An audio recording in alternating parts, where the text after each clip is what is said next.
Alors, j'ai lu une étude il n'y a pas très longtemps, parce que c'est un sujet qui commence à intéresser les sociologues.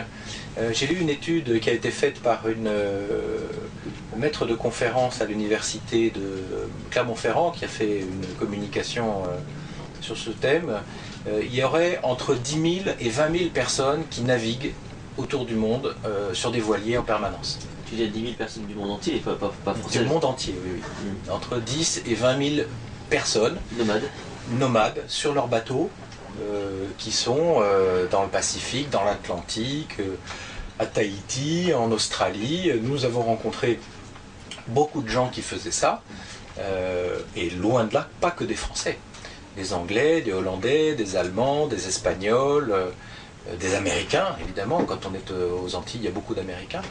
Et donc c'est vraiment des jeunes, des vieux, des gens avec des petits-enfants et des gens sans enfants, des gens avec des très gros bateaux, très luxueux, très onéreux, et des gens avec des petits bateaux de 10 mètres qui traversent l'Atlantique à deux, en couple, et ils mangent des pommes de terre et des nouilles tous les jours, mais ils vivent leur passion. Et il y a une espèce de solidarité finalement entre les gens qui partent, parce qu'on est tous habillés pareil, on a un t-shirt, un maillot de bain, mis à part la taille du bateau, on ne sait pas qui est la personne qui est en face de nous. S'il faut, c'est quelqu'un de très riche, quelqu'un de très connu, on ne sait pas. Et on passe des soirées chez les uns, chez les autres, on s'invite à dîner, on partage nos problématiques de moteur, de batterie, d'électronique, de pompe, et on se rend service, et c'est très agréable et très sympa. Vraiment, c'est une découverte que j'ai faite, et je dois dire que ça a été tout un monde, toute une vraie découverte. Donc à quelqu'un qui voudrait partir, tu lui conseilles de se lancer? Ah oui, quelqu'un qui voudrait partir, je lui dirais, il y a toujours 10 raisons de ne pas agir pour une raison d'agir.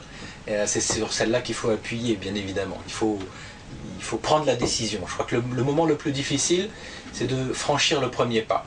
Et après, les obstacles vont se résoudre les uns après les autres. On ne peut pas gravir l'Himalaya dans la journée. Il faut pas après pas avancer. Et chaque sujet permet de surmonter et en même temps d'apprendre. Parce que avant le voyage, c'est déjà le voyage. Regarder les cartes, définir l'itinéraire, lire les bulletins météo, discuter avec des gens.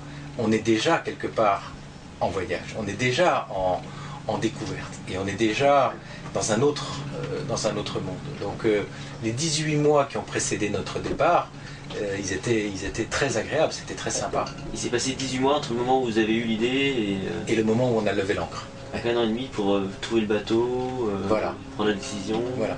Alors il y a des gens qui mettent 10 ans à préparer leur départ et qui partent jamais. Et puis il y a des gens qui décident en 6 mois. Moi j'ai rencontré quelqu'un, en 6 mois il avait vendu sa maison, vendu son cabinet, c'était un médecin, acheté un bateau, et 6 mois après il était sur l'eau pour faire le tour du monde. Bien, dans le livre tu le dis bien, plus vous mettiez en place le plan pour partir, plus ça vous paraissait accessible. Voilà, c'est ça. Chaque fois qu'on surmonte un obstacle, on se rapproche de son objectif, et donc on se dit ça va marcher, je vais y arriver. Bon, il n'y a plus qu'à partir. Il n'y a plus qu'à partir.